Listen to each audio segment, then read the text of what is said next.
हे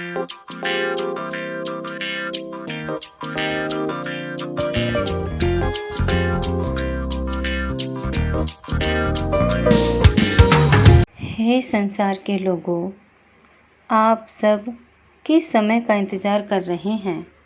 क्या आपने अपने जीवन का एक ही लक्ष्य बना लिया है कि कमाना है, खाना है और दुखों को उठाना है, हार के एक दिन मर जाना है?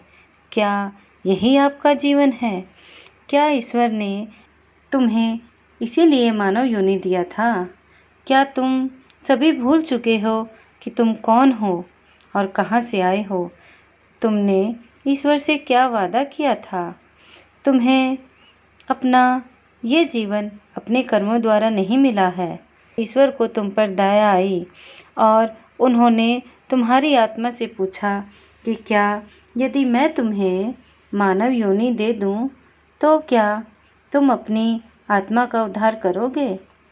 तो आप सबने कहा, प्रभु निश्चय ही हम तेरा गुणगान करेंगे और भव से पार हो जाएंगे। क्या आप सबने ऐसा किया? नहीं, आप सब भूल गए। धरती पर आते ही इस मोह माया में फंस गए और ऐसे ऐसे कर्म करने लगे कि आपके कारण स्वयं उस ईश्वर को बहुत दुख पहुंच रहा है, जिसने यह सुंदर सी दुनिया बनाई, आपको सुख भोगने के लिए दी। सुंदर सी दुनिया को सब ने अपने हिसाब से चलाना शुरू कर दिया, किंतु ऐसा नहीं होगा। कली स्वयं को ईश्वर समझ बैठा है, इसलिए सबको अपने इशारे पर नचा रहा है। वह भूल गया है कि सृष्टि को और स्वयं कली को रचने वाला कोई और है।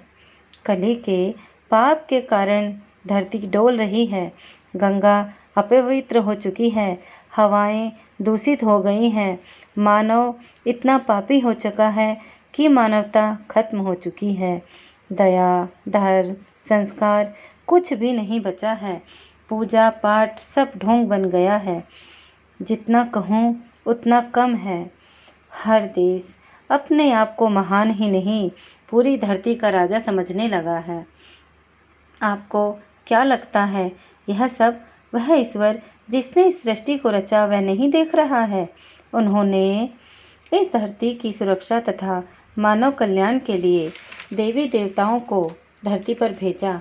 जो जिस धर्म का था उसे उस धर्म द्वारा उन्होंने सबकी रक्षा की, किंतु मानव ने तो देवी देवताओं को खेल समझ लिया, पाखंड बना दिया पूजा पाठ को, जिसके कारण सभी देवी देवता इस धरती को छोड़कर अपने वास स्थान पर चले गए और धरती माँ सहित जाकर उस ईश्वर की पुकार की। बोले, हे प्रभु, हे करुणा निधान, हे दया के सागर, दया करें। आपकी बनाई हुई सुंदर सी दुनिया पर कली का शासन हो गया है। धरती पर इतना अत्याचार हो गया कि हम धरती पर अब नहीं रहना चाहते। सब जानबूझकर पाप करते हैं और भक्ति का दिखावा करते हैं। इसलिए आप हर युग की तरह इस बार भी धरती पर अवतार लें और जो कली के वश में होकर पाप अत्याचार कर रहे हैं उनका नाश करें, और जो धरती पर सच्चे मनुष्य बचे हैं उन्हें बचाएं और उनका उद्धार करें। भगवान श्री कृष्ण ने गीता में कहा है कि जब जब धर्म की हानि और अधर्म में वृद्धि होती है तब तब मैं धरती पर अवतार लेता हूँ।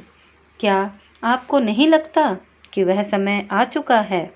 क्योंकि जिन स्थानों पर जाकर मनुष्य जीवन पाते थे, जिस तीर्थ धाम में जाकर कल्याण होता था, मनुष्य के दुख दूर होते थे, वहाँ अब मौत का तांडव दिखने लगा है। दुर्घटनाएं होती हैं, बादल फट जाता है, बाढ़ आ जाती है, गाड़ी पलट जाती है।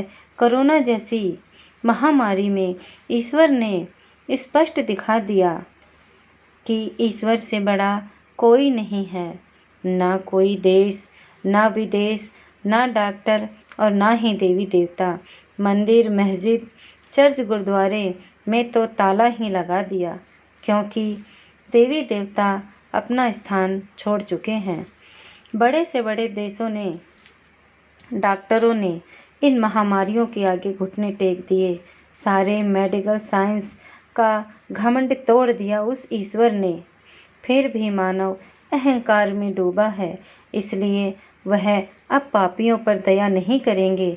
वह प्राकृतिक प्रकोप द्वारा, महामारी द्वारा, अकाल द्वारा, तीसरा विश्व युद्ध द्वारा इस कली का नाश कर धर्म की स्थापना करेंगे और वेद शास्त्र द्वारा अपनी उन आत्माओं की रक्षा कर उनका उद्धार करेंगे जिनसे प्रभु ने वादा किया था कि मैं आप सबको वापस कलयुग में लेने आऊँगा। क्या था वह वादा? कौन है जो हमें लेने आए हैं? उस ईश्वर का नाम क्या है? क्या प्रमाण है ताकि हम इन सब बातों पर विश्वास करें? आपकी हर बात का जवाब अगले भाग 2 में आप सबको मिलेगा। क्यों नहीं खत्म हो रही हैं महामारियाँ?